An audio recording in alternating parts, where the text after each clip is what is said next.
how does the light paper reflect the broader vision of the Unioverse? Yeah, I think we have released many kind of bite-sized information on Universe over the last few months, and we talked about the franchise, the story, the heroes, the comics, novels, the concept of franchise service, and all that. We also showcased our UGC tools with some cool videos, the game creation SDK, and kind of the platform side of the project. Then we showed off the games like Proving Grounds and the Hoverbike Battle Royale game that's currently under development. So I've been having a lot of people saying, like, is Universe a franchise? Is it a game? Is it a game creation platform like Roblox? There's been some confusion. And what I think the launch of the light paper does really well is to put all this together in a coherent manner for the first time.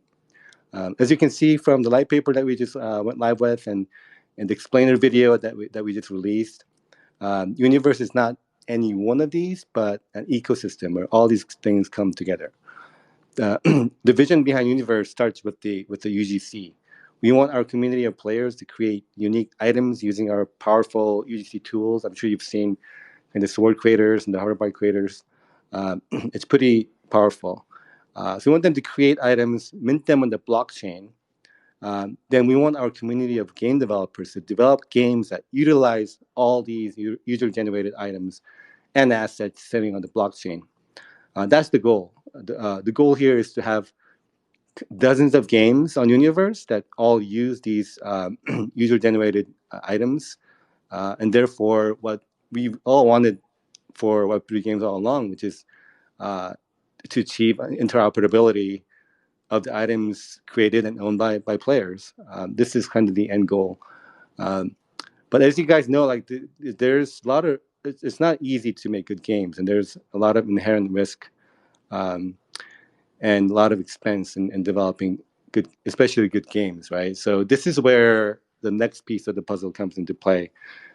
We want to help game developers significantly reduce the risk of developing games by providing them with the game SDKs, all the high quality assets that we created, such as the heroes, stories, etc. And we want to provide all these royalty free, which is why we call it franchise as a service. So with Universe, the developers get to create their games around the assets created by us at Random Games, assets created by the creators and the users, and they also get access to our community as players. And on top of all that, we also want to provide them with a dev grant to further reduce that risk using the Unio coin.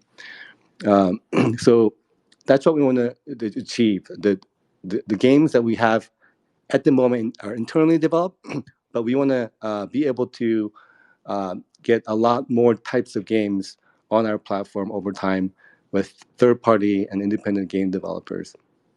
The games that we have right now are more kind of focused on session-based competitive games for esports. We're developing these as almost like example games, but we do expect to have all sorts of games, small, mid, large, covering multiple genres. And so to summarize, we are developing a game creation platform where the items are user generated, minted on the blockchain, and have interoperability on dozens of real high quality games.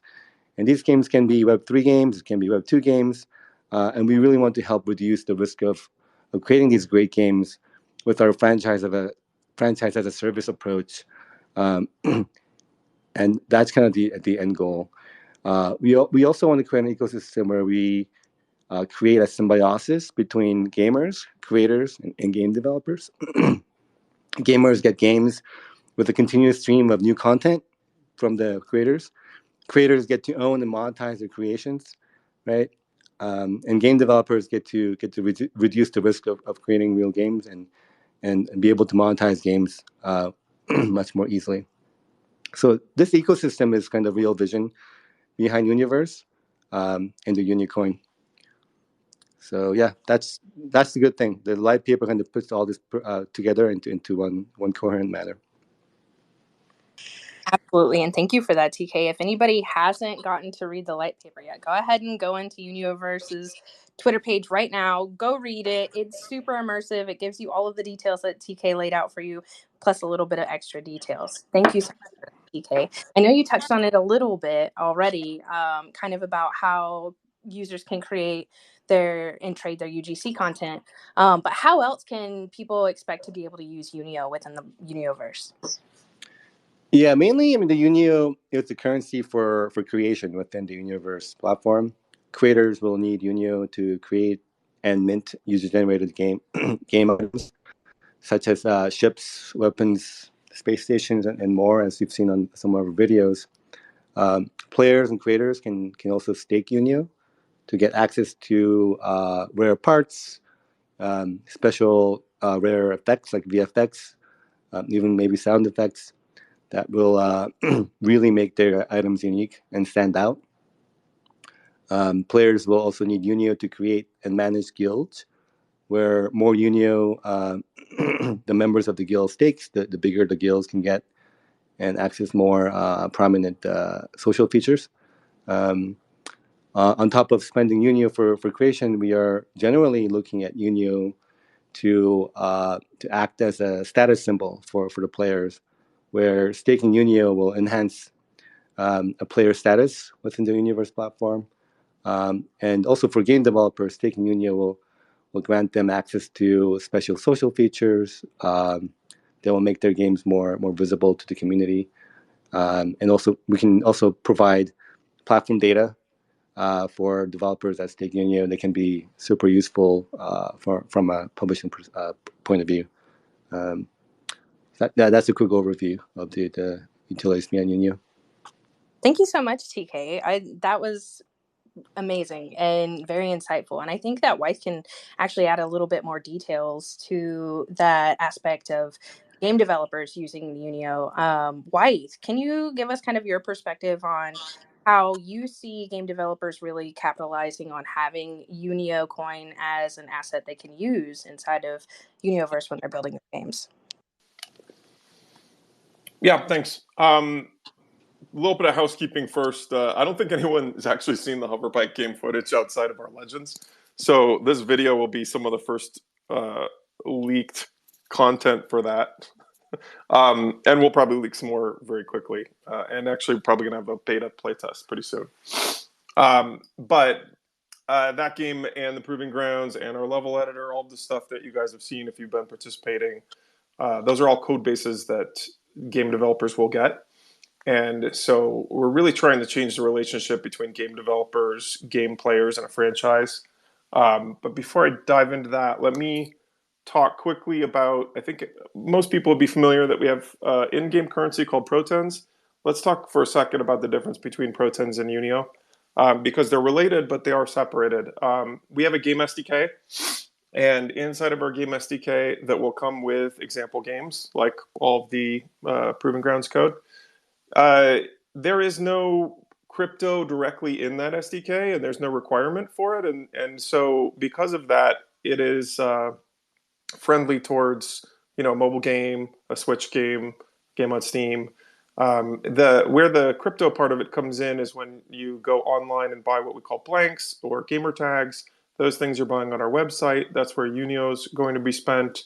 And this was a very conscious decision made to make sure that we could go to game developers that are crypto skeptical or maybe not even crypto savvy, and they could use our tech stack and take advantage of the ecosystem we've created without worrying about not being able to put their product on Steam or not understanding how blockchain works. Our entire tech stack's chain agnostic. We're going to be minting some stuff to Base soon, but we've also obviously have stuff on Polygon and Ethereum. So the Protons and Unio, there's no reason why you couldn't spend Unio inside of the engine, but it's nothing that we've enforced. And there would also be nothing against someone, for example, taking our stuff and building a game with their own token in it, or their own microtransactions, or however a game developer wants to build their game. We're not precluding any of that, but we're also not requiring it. And so that relationship between Protons and Unio is important.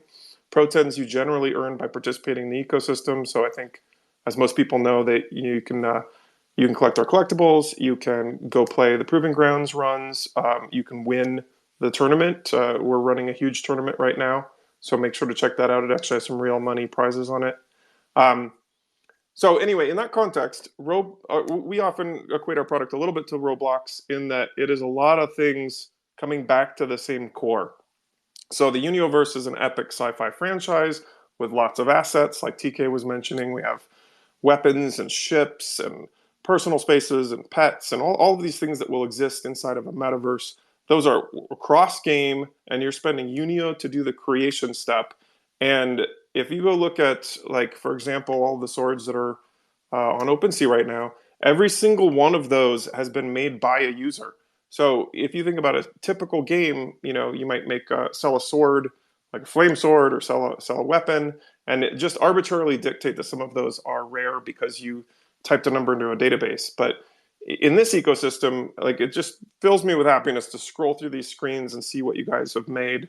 And that's really the secret here. Every ship that you see is going to have been made by a person.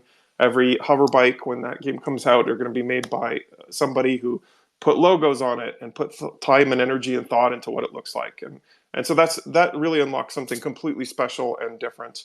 Now, as users are making all this content, and as we are making more tools to make content, the franchise just becomes more and more valuable, not just to the players, but to game developers. And I had a lot of experience of this in our last product. We were working on WWE 2K. And that, while that game is superficially a combat game, where you fight in an arena, what it really has in its terms of longevity is this ability to customize events, customize character content, and that's really where that game shines and where people dump hundreds of hours into it. So similar to that, what we're doing is giving players the ability to customize and create, and then the more stuff that they're creating and the more players that are in the ecosystem, the more value that has to the game developers, who get to, for example, download our hoverbike code, use it as an example, build something, maybe with hoverbikes, maybe not, maybe with spaceships or heroes running around, like a League of Legends type of game, or a Battlefront, or Rocket League, whatever they want to make, using our examples and knowing that we're snowballing this audience, like you've seen in Roblox, like this growth over time, right? They get people into the ecosystem, and then people might not like this game or that game, but there's this known, additional games that come out over time, and it just keeps engaging that audience and growing and growing. So as that opportunity grows, as there's more assets, more code, the game developers come in and build to that opportunity, and then of course it's all royalty free, so it has huge value proposition to them, and not to skip over this, but obviously we've built a massive sci-fi franchise with some of the best writers in the world, and all of that storyscaping, all of the character development, world building that's in our novel and our comics, all of that you get to use as inspiration and start building with for free. And so obviously that has a huge value to game developers. We've specifically structured the story in a way that devs can carve out and tell a story in their own little world through this kind of portal this transpod system that you go through. So we've made it easy to tell stories and rewarding to tell your own story. And we're really just sort of looking forward to see what game developers can do with what we're providing. Very well said, Wythe. And you brought up so many different examples of where this can go, right? We are creating this platform that kind of almost acts as a launch pad for game developers to make something great, just from having everything available to them, from our lore to the economic structure to the token systems, into the vibrant community that already exists utilizing the platform. It couldn't be a better situation for a game developer in Web3, in my opinion.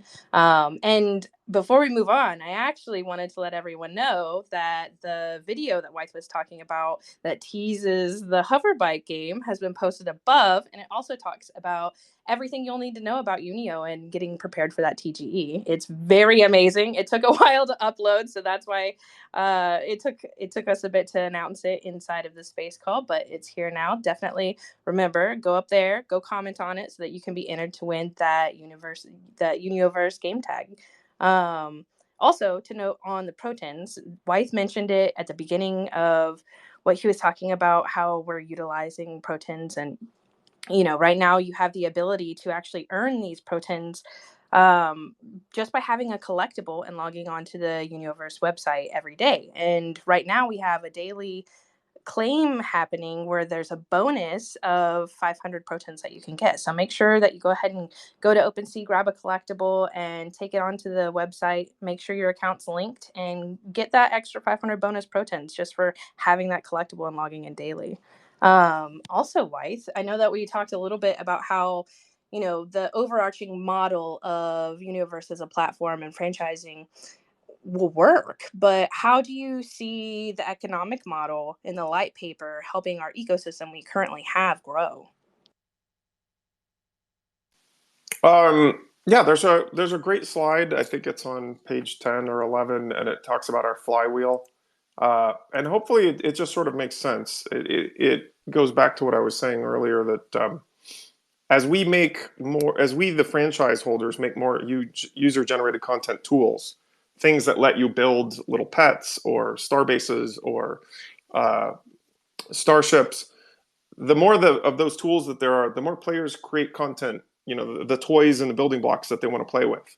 And as those two things play into each other, now devs have an increasing opportunity, like I was talking about, where they get access to all these assets and code, uh, the franchise with heroes and storytelling, all of that royalty free, and that opportunity grows. So they make more games.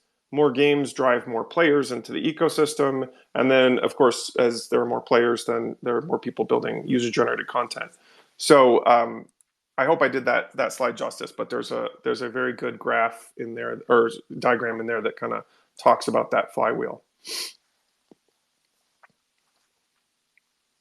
Thank you so much, Weiss. Yeah, everyone, again, if you haven't seen the new light paper, go check it out. It's on Universe. We've shared it here on UnioCoin as well.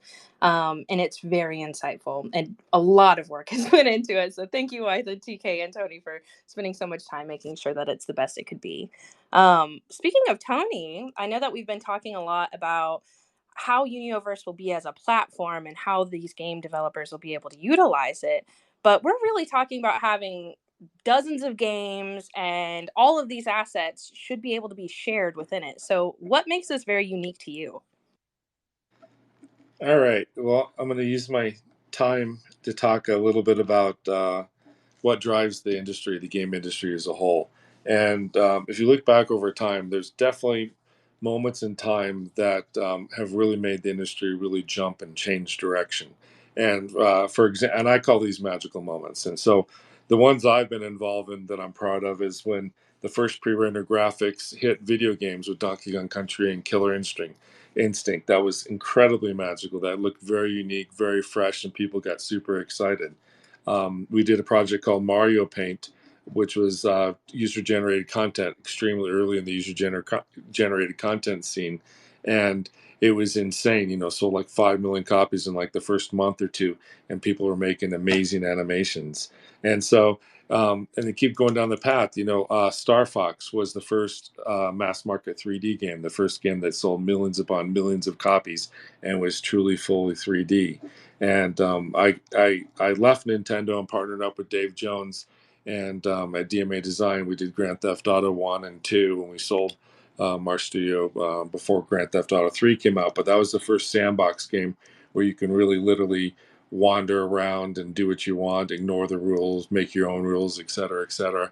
And that was super exciting, engaging, and fun for the community. I mean, but you can even look at things like, Dota, how did that change the industry, and create the whole MOBA category, and League of Legends is blown up and being so huge. So about 3 years ago, Wyatt, who's the co-founder with me of this company, we would sit down constantly and have these debates. It's like, whoa, what's really so special about blockchain?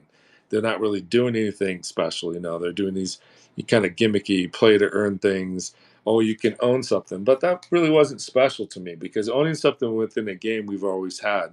We've been restricted by the publishers the ability to sell it to other people, but we could, you could always enable that at any time to allow it to be sold, but it wasn't. So just owning something within a game was not really a magical moment.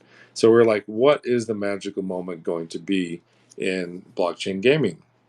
And we sat down and we had debated that quite a bit, and we really believe that there's a couple things. One is interoperability. So owning something on the blockchain, creating something on the blockchain, having it be valuable and solvent is all cool in theory, but the whole point is you need to be able to utilize that across different games. And so that's why we set off on this path to create this platform. It's a very difficult problem to have things interoperable between games, almost impossible. It's kind of like the holy grail of gaming. But the way that I've solved it as a technical mind behind this project is create an SDK. And if these independent developers developed utilizing the SDK, they would inherently have the ability to move the heroes, move the spaceships, move the weapons, the items, etc., between the different games of the people that use the SDK. This is going to be really the first true interoperability between games. We thought that is a very special magical moment that hasn't been done before. And so we really set off and created random games. And then we wanted you need to have a theme, because you can't just bring, Donald Duck into, some realistic 3D shooter type of game or something. So we decided that there was a lot of popular products in the sci-fi area. We'd build a sci-fi theme to build it within. And we went out and got some amazing authors. Kevin J. Anderson, his Dune movie, part 2 just came out. He's involved in the project writing stories. We have Brent Friedman involved, who's helped write Clone Wars, and has written all the Call of Duty dialogue in the project. So we get about 15 world-class award-winning authors to help build the Unioverse, and said, here, this is for you, community. Do anything you want with this. You guys can print your own shirts. You don't owe us a royalty. You can make your own video games. You don't owe us a royalty. We'll make some sample games and give away the code. But the whole thing, what we're trying to do is create this stage that everything can be interoperable in between all these games. And one of the biggest passions I have in my career right now is user-generated content. So how can we bring user-generated content into what I call kind of the Minecraft generation? You have all these people that grew up building Minecraft and Roblox items and building maps, etc., and they really enjoy contributing to their projects. So what if we gave them the IP and just gave them really, really cool tools so they could build their own heroes, they could build their own spaceships, they could build their own hovercrafts, they could put a lot of time as a creator. They could make them quickly and you just make them a single color, or they could spend hours upon hours making decals and incredible detail to them. And what the beauty is, then you name it and then you say finalize. And what we need to express to people is that's the first moment, probably for 99% of the people, that they've created their own blockchain object. It's now on the blockchain. You own it. You're listed as the designer and the creator of it. You could become famous within the world, creating the coolest starships or the coolest weapons within the world, and you can actually sell those. And so I think we're on the cusp of a real magical moment in gaming, and we're really trying to do that with the Unioverse. Allow people to create content, allow them to be rewarded for creating content. That's kind of the backbone of why we created the Unio coin as well. And at the same time, have value in what you create beyond a single game. Have it be interoperable between a whole suite of games. And we're talking not 1, 2, 3, 4 games. I could see in 3 to 5 years us having 2, 3, 400 games with the community that can actually go in and use all of our code, use all of our assets, and build their own games royalty free. So that, I chewed up all my time and did a little preaching, but that's what I'm so excited about the Unioverse, is to see what you guys will create. Every starship you see out there will be one that someone has created. That was so Yeah. beautifully said, Tony. And it's so true, though. You're right. The magical moment is really what makes fans for life, right? When they have that experience where they've created something and it's significant and everyone gets to see it and anybody can use it. You're right. That's the zest, that's the excitement, that's where the passion lives, and that's that feeling that everyone wants to relive over and over again. And I love your phrasing of magical moment. And you know what, we have somebody here who's actually kind of experienced that, and that's Adam. And I have a question for Adam now. What was it like to interact with the interface while creating that sword and Adam? Sure. Let me just say first, I mean, I just friggin' love listening to you guys. The passion and how you speak about what you're building, it's just absolutely infectious. I remember that TK, he and I worked together a bit at his past company, and the first call where he introduced me to Tony and Wyeth, and I was just completely astounded by, of course, their background and the fact that Tony, actually created a lot of the games that were basically cemented as my childhood. But just the way that you guys talk about what you're building, you can tell that you just love everything that you're doing, and that's what's going to be a big part of what makes this successful. Back to your question, as an advisor, I have really dove into the platform, and of course, I've played Proving Grounds, and one of the most fun experiences I had was creating my own sword about maybe a month ago. And it's funny because I sat down and I didn't really know fully what to expect, and there was so much customization available that it was candidly almost overwhelming. You could sit there for hours and hours playing with hundreds of different ways to customize every aspect, every pixel of this incredible 3D weapon that's sitting in front of you. And I was doing it at my computer for a good 20, 30 minutes, and my 7-year-old daughter came and sat next to me, and then she's like, "What are you doing?" And I was like, "Oh, I'm making this sword." And she's like, "I want to help you." And we sat there for like a solid 30, 40 minutes playing with every aspect of it. And of course, I ended up with a bright pink and purple sword at the end of it. But it was just so much fun, and it really speaks to the power of everything that you guys are talking about on this call, because when the items themselves can be so just ludicrously different from one another because of the I'm sure millions, maybe billions of different combinations of different traits and ways that you can customize them, you can really imagine a world where all of these assets really are so unique and personalized, and that really makes for a really solid foundation for creating this ecosystem where developers, of course, then can leverage those assets royalty free. Yeah, and you bring up a great point too, because it's not only developers that can utilize those assets. I mean, you just created an amazing pink and purple asset with your daughter, and that's something that I would buy, and that's something that you'd be able to put up on the marketplace and utilize yourself. And so it's really, you bring up a really amazing point that it's so robust, and the possibilities are there to be utilized. And it's really great to hear that our advisors feel the same way that we feel internally. Well, and I'll say two more quick things on it. One, it really does take a lot of legitimate time to make something awesome. And when you invest meaningful time into it, that means that you're essentially embedding value into the item that you then mint to the blockchain. And that means that somebody else that maybe doesn't want to go and spend hours customizing this incredible sword, maybe they go and buy it from you. It also means that you have attachment to it. I'll tell you that all the time that I spent building and designing that sword with, me and my daughter, it's very unlikely I would ever sell it. And that means that you feel some sort of personal attachment to the items that you're investing time and energy or coins into. And I think that's the basis and the foundation for building a really sustainable ecosystem, compared to a lot of projects in the Web3 space where, the singular goal is, how does everybody make as much money as possible? That was so well spoken that our team internally is saying that they're going to clip that, because it was perfect. It was beautifully said, and it stands for everything that we're trying to state here. I see TK just. I told you Adam is awesome. I told you guys. I was cracking up the entire time he was describing that with his daughter, because I had the same thing happen. Yeah, that's a great story. It's really at the crux of kind of what we're trying to do with with Unioverse. Absolutely. And you said you wouldn't sell it, and that's unfortunate for me, but it's probably going to be really fortunate for your daughter eventually when she wants to game too. If she's anything like what we've heard you're like, Adam, then she's going to be super fast and agile inside of the proving grounds, right? But it's funny.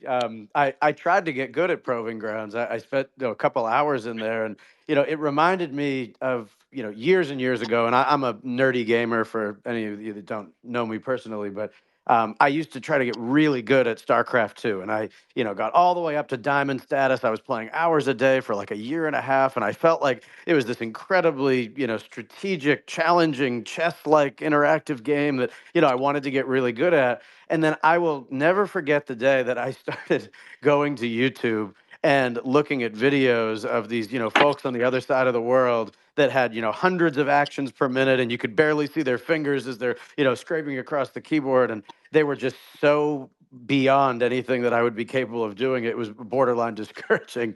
And when I watched that video that you all posted the other day of the time trials for the current tournament, and there was one where this guy was just doing everything so perfectly, and it's just incredible that the games that you guys are building is this sort of test basis for the entire platform, that people are investing so much time and energy and getting so awesome at them.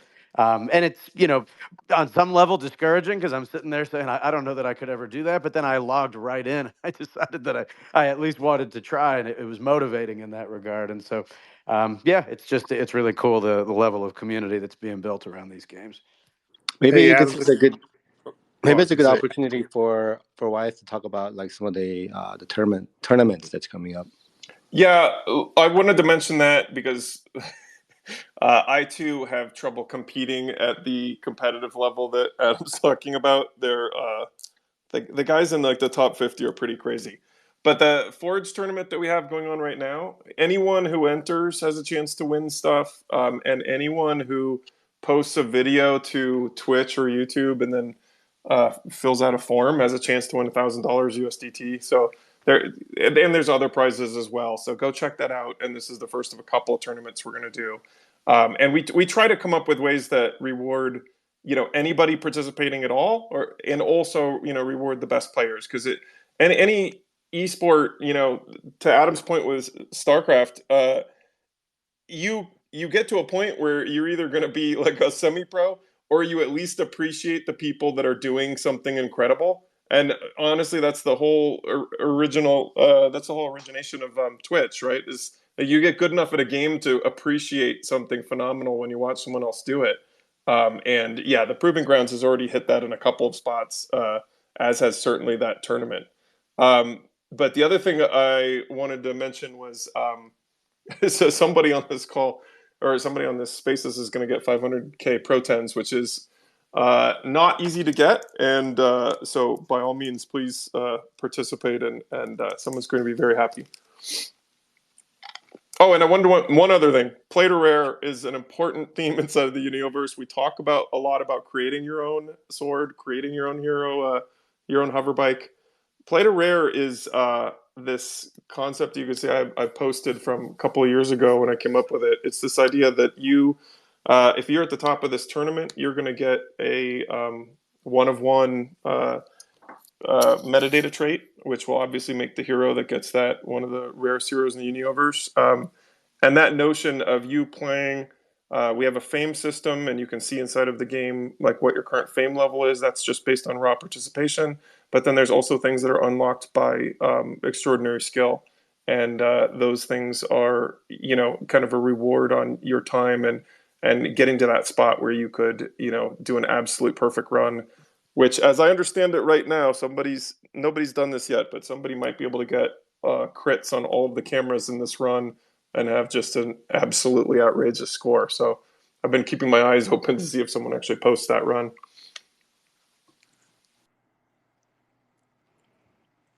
That is really. Dre, I was Sorry. going to say something real quick. Adam touched on something that if I believe if people create, they will share. And I believe that is a powerful tool for virality and for things to be able to grow. So I think people sinking their time in and building and creating is going to be a wonderful tool for us to share this project with the rest of the community.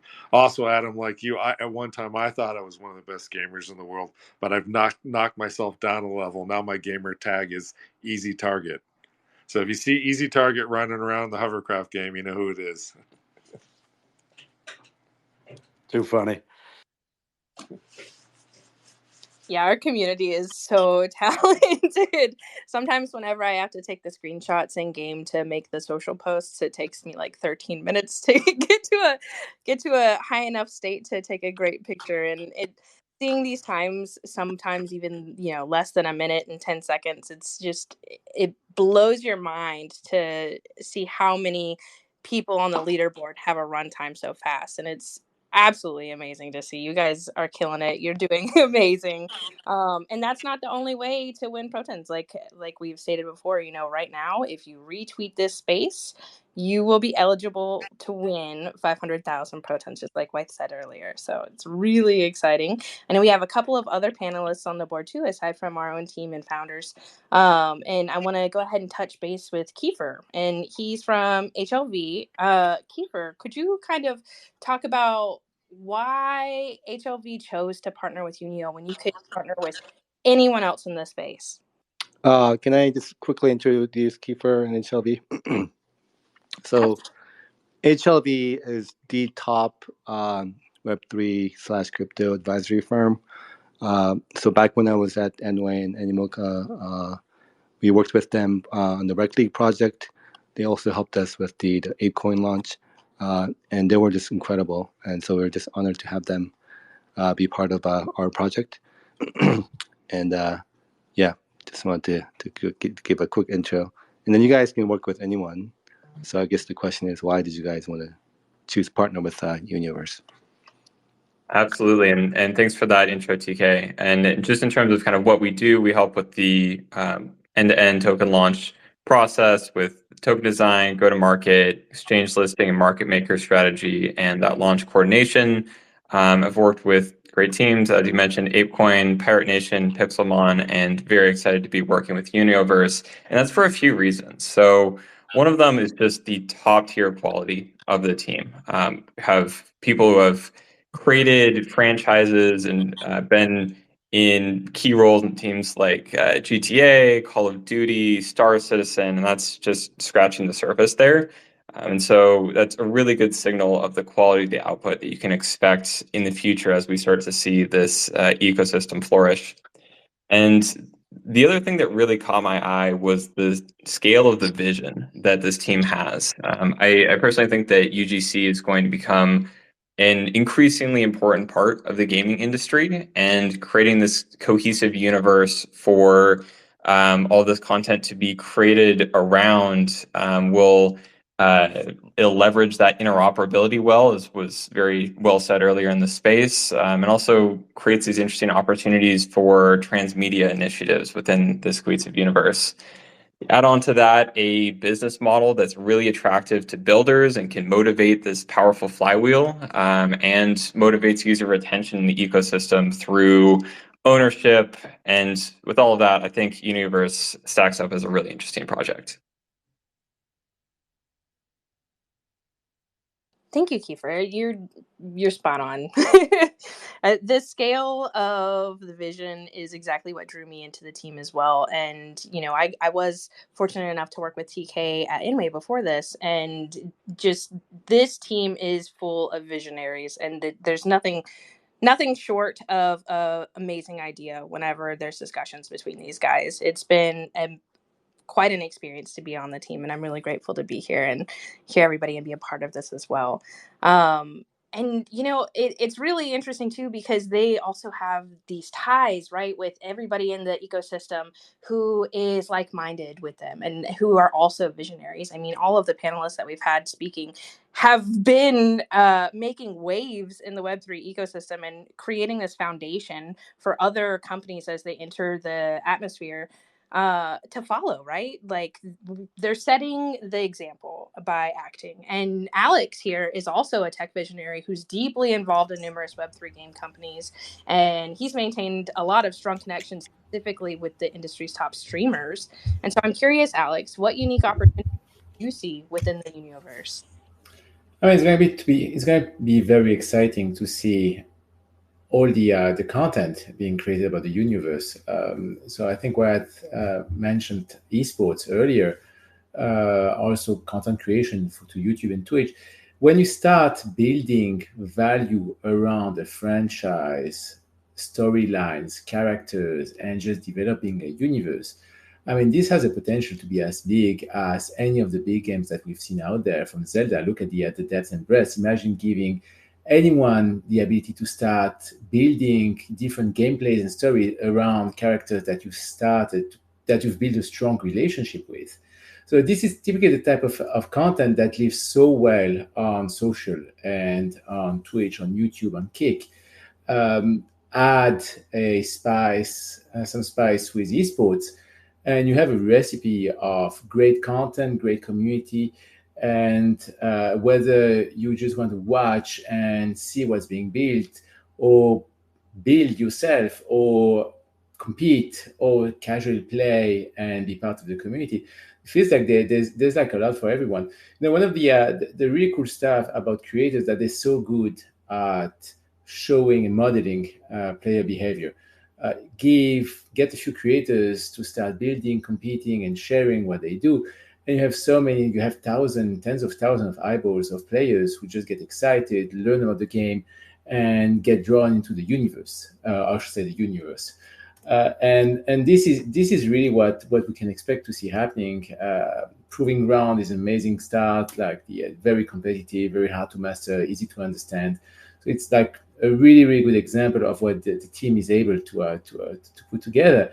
But like the sky's the limit when it comes to having literally the community take ownership and start building and leveraging this unique IP. I love that. And I love that you also brought up kind of the esports element of what Unioverse offers and what it can offer as more games come onto the platform. How do you see that unfolding? Like, from your perspective, we have this Forge tournament going on right now. We're getting some amazing submissions. Based on the trends and patterns that you see in the Web3 ecosystem right now, how do you foresee our future involvement in esports? I mean, whether you guys in the universe takes ownership and builds their own competition, I can see those things actually happening organically. The community is super strong. If you look at today's space, there's like, how many are we today? Like I was looking at earlier, but like I counted like 500 plus listeners, and this is just the beginning. And this is really the power of building on blockchain. This is permissionless. Anyone can start building whatever they want. I think either what Tony mentioned earlier, like you can make your own T-shirt, you can run your competition, you can literally do whatever. It's your stuff. It's the value of true ownership.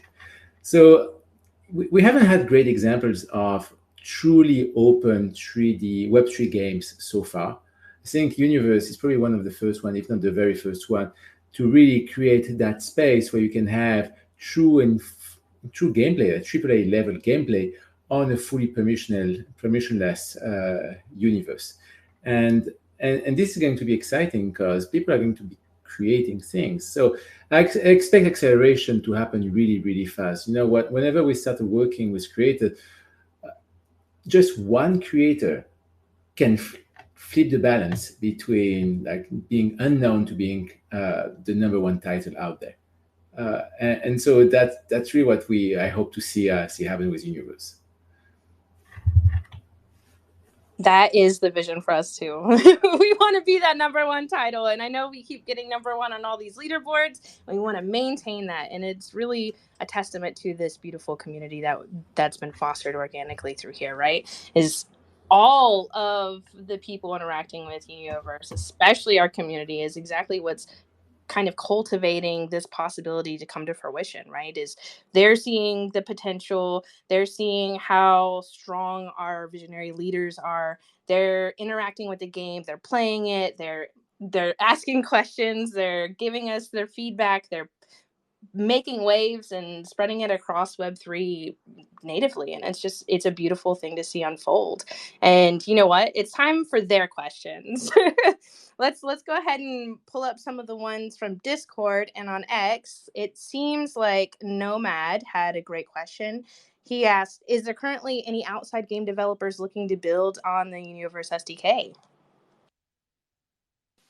Yeah, I'll take that. So yeah, as of about 2 months ago, we started reaching out to game developers that we are sort of personally friends with, and we are trying to figure out what products we want on our roadmap that really establish our message. I'm often asked, are there single player story games in the Unioverse? And that certainly could be the case, and we would never do anything to prevent that from existing. But to what Alex was just saying, like, our bread and butter is more competitive multiplayer arena combat type of games.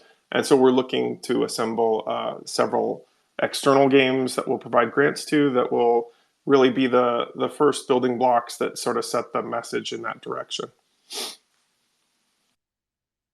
Thank you, White. I think that you've wrapped that up really nicely. And there are currently games in development that we've talked about earlier, the Hoverbike game, and there is a sneak peek inside of the video above. So make sure you go and look at that and engage with it, comment on it so that you can be entered to win that Unioverse gamer tag. There's another question that I think you might be able to pick up, White, and it's, will there be a governance model with Unio? Oh, interesting. Actually, before I hit on that, let me also just mention, in terms of platforms, we are platform agnostic. So while we did prefer or prioritize PC content, that's because they have the high-res graphics cards that really show you the quality level that we're building at. But would you own a Ryu, or your weapon skin or your bike? Those all down res to any platform. So certainly there will be mobile games in the future. And it actually, I hate to say it, it actually does run right now on Mac. We've just not released anything because of the maintenance burden on putting that. But if you were a Mac player and really want a version there, come into Discord and be vocal about it, and we might push that version out too. Which also gets back to your question, which is, how do people influence the future of the Unioverse? I think a lot of people who have been in our ecosystem and follow Tony or I or TK on Twitter, see how reactive we are to people's comments. The front line of what we are building is really community and community feedback, both game developers and players. And so I can think, just in the last 2 weeks, multiple things that we've done that has been suggested by either people building our levels. We rebalanced the camera laser that shoots at you in the current Forge tournament. Based on, again, player feedback. We prioritize features all of the time based off of people in our community and in Discord saying, oh, hey, here's the top 10 list of things that we'd really want to see, additions, that sort of thing. So are we a DAO? No, there will never be a DAO. Is there a governance element? Not necessarily. We might at some point call for votes like, hey, which of these games should we give a grant? And let people vote based on NFT ownership or something like that. But so I think, being receptive and responsive to the community, because ultimately we are building this to inspire, people to build and for game developers to build.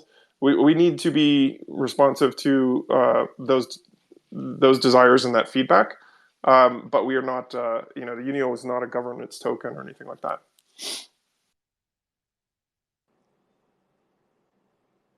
That's really interesting. And, there's another question that I just saw on Discord that kind of ties into this idea of, NFTs possibly helping gate different aspects. And Killer Cool just asked if there was any Genesis hero that could act as a game key to the Unioverse games in the future, kind of allowing for all holders to access any of the future games on the platform. Yeah, great question. Killer's one of our really devoted fans, so I'm happy you took a question from him. I think the reality of that is we don't know how this will play out entirely. This is a brand new business model. I have certainly thought of circumstances where there are free games where your hero, if you look at the Proving Grounds right now, basically you get a clone of a hero for free to play with. And if there were 5 heroes, we might rotate which hero you can play with for free, but then require you to buy one if you just really want to own it. but across the types of business models that we're talking about and the things that game developers might want to do, anything's on the table. And so there will be no one answer to that. But one of the answers could be that everyone that holds a legend gets, a beta key for a Steam product. And so, effectively holding the legendary or rare or epic gets you, a Steam key. So you are playing it for free. Um, but to say that we know what the answer is to that today, we don't. This is a reactive business model where we kind of know the direction we're going in. We certainly know the problems that we want to improve upon in the industry, which I think Tony touched upon pretty eloquently. So we know what we're trying to solve, but how exactly those solutions take place, I think that's a little bit open-ended. We know some things that we're going to try, and we'll see where it goes.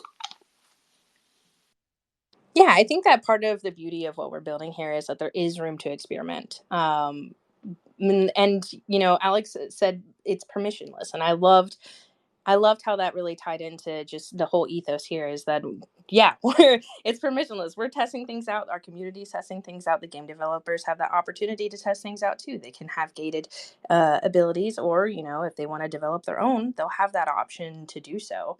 And it's really amazing to be a part of something so groundbreaking and gaming in general, right? We don't see hardly anything else like this that has really taken ownership into the forefront of every aspect of the business development, every aspect of the lore, every aspect of the characters, every aspect of the game pieces in such a way that the Unioverse really provides for their gamers and their community in general. Because somebody can be a creator and not even care to play the game at all. And there's so many different avenues for people to come into the platform and have a great time, build in the hub, get to know the story, and interact as part of what we're building here. And that's what this is about. It's about creating the opportunity to make anything a reality within this sci-fi realm of the Unioverse. And I want to thank everyone for your fantastic questions. I look forward to our future interactions and growing together within the Unioverse. And I'm really glad that I got to host this interview. So now I'll hand it back over to Sam for his closing remarks. Awesome. Thanks for that, Snazzy. You did a great job with the interview portion and, extracting all of the juice out of our amazing panelists today. We had some remarkable answers and great explanations, diving into depths of how the Unioverse functions, how the Unio coin complements the ecosystem, and, how you can dive into all the customization. We had Tony really dive into, how it all came about and the thought process behind it. And I just see if we'd like to hand it over to either Kiefer or Adam if they had any questions as well, just closing questions before I go into my closing remarks. If you had anything to ask. Nothing on my end. I'll cede the time to you. Nothing here. All right, cool. Just thought I'd give you that chance there. Amazing. Now I'll proceed with my wrap up. So yeah, it was just a great space today. Thank you everyone for turning up. And now I would like to, pose the question to Tony and Wyeth, like what notable or exciting events do we have in the near future? Wyeth, I think you maybe have some alpha to drop for our community here today about the hover bike. Am I? I forget which thing I'm supposed to be leaking right now. I will say though that the hoverbike editor is in the current live build. It is just disabled, and we are talking about turning on an event where you get to design a hoverbike, not mint it, but just design it, screen cap it, share it, and we'll run some sort of competition around like whoever the community likes the best. Well, that'll be minted as the first bike. I hope that's what I was supposed to leak, because if not, there was something else. That's exactly. Okay, no, that's it, mate. Perfect. You nailed it. Yeah. I don't know. I don't want to steal your thunder, so I don't want to. No, that's fine. There's some other treats too that we are just going to be turning on at various times. Amazing. Yeah. So Wyeth often kind of drops alpha in mysterious places and at random timings. So yeah, you just got to keep your eyes peeled for that. And he's always got some interesting things up his sleeve that he's developing. Now my next roundup. Oh, Tony, did you have something to No, add? I was just going to say there'd be lots of fun things to give away. You guys go out there and work and amass a bunch of Pro-10s and stuff, and it's going to be the next couple months are going to be a real fun ride for everyone. So really dive in, get involved with the project, and I think everyone's going to be grateful that they did come a couple months from now. But enjoying the fun, and we'll keep coming up with more great stuff to give away. Awesome. Thanks for that, Tony. Yeah, I agree. It's just going to continue to get better and better as we get closer towards the TGE. We've got the light paper now, so we've got some reading for everyone to jump into and just kind of understand the full context of what exactly is about to roll out. And I'm pretty excited. I'm sure everyone else is as well. Some more. My next section is strategic partnerships. So, as a result of everything discussed in the light paper today, do we have any strategic partnerships that we can tease there, Wyeth and Tony? What's been brewing, what's been cooking up? Can we give any alpha on that?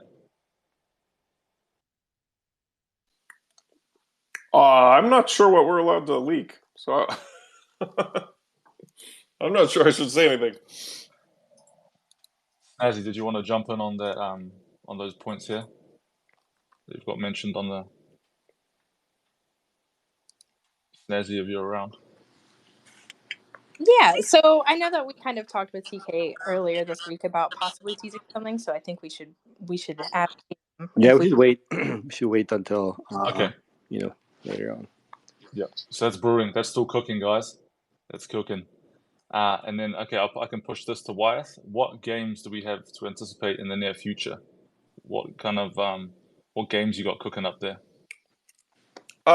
So like I said, we'll release a little bit more footage from the Proving Grounds or from the hoverbike game, which is a kind of derby-like battle royale, similar to like Mario Kart, but with a little bit more violence to it.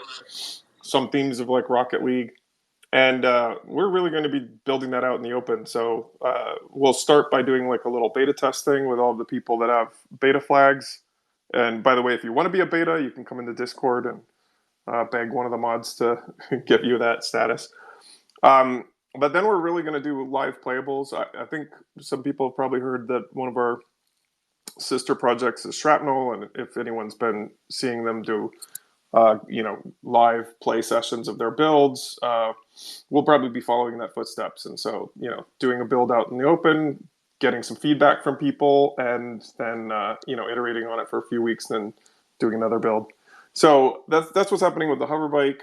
The stuff that's going on in the level creator, if you haven't picked up on this already, the parts that you build in the level creator, those are parts that you own and will be things generally that you can use to build hoverbike levels with where appropriate. So that tool set, expect that to get more advanced, and we have been turning on more and more what we call brushes, but you would think of as parts inside of that. And there are going to be some exclusive parts that have limited quantities that only some people will be able to get. And that's got quite an interesting roadmap to it as well. And then, as I think everyone who's been following us knows, Tor is going to have an imminent announced date. I don't think we're saying anything about it today, but very soon we'll be announcing a date for his mint, and he's actually already in the Proving Grounds. We might leak some footage showing that off as well. Awesome. Thanks for that, Alpha Wyeth. So yeah, lots of things to look forward to. Games in the works, and when Wyeth pushes the go button, we'll be all go with that playable demo of the hoverbike game. So very exciting stuff to come. I'd just like to thank everyone for joining us today. Big thank you to all our panelists. Thanks to Snazzy for co-hosting and doing those amazing interview portion of the show. And if everyone stays connected to all of our social channels, you're going to get the most up-to-date news about any developments and any alpha or competitions that you can enter, and all the opportunities that you can get involved in. Remember to retweet to be eligible for the 500k Pro-10 giveaway. And until next time, everyone in the Unioverse, take care and enjoy exploring the Unioverse and all of its exciting aspects and just continue with us on this journey. So have a great day. We'll catch you at the next spaces and look forward to sharing more news and alpha. If anyone wants to say, put in their last goodbyes, now's the perfect time to. Thanks Thanks, for guys. joining, Great job. everyone. Yeah.